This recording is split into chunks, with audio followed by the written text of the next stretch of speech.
अभी ये हुआ है कि गंदम की जो आने वाले सीज़न के अंदर बीज से लेकर खादों तक डीएपी की कीमत पहले भी मैं जिक्र कर चुका हूँ, और यूरिया की, इसके ऊपर कंपनियों ने मज़ीद इजाफा कर दिया है, जिससे कि अब किसान की कमर जो पहले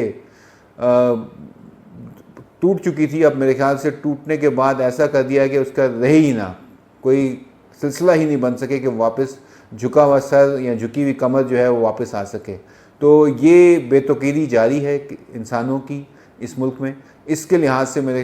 ख्याल से बहुत ज़रूरी हो गया है कि अब इसको सोचना पड़ेगा कि इकनॉमिक हालात, आज भी ख़बरें मैं देख रहा था, हर तरफ यही है कि हमारी इकनॉमिक सिचुएशन बहुत बुरी हालत में है, बहुत बुरी हालत में है। और जिन्होंने ये आईपीपीज़ के जो सौदे किए थे, ये तमाम मेरे ख्याल से उनकी इस मुल्क को इस नहज तक पहुंचाने में उसका बहुत बड़ा हाथ है।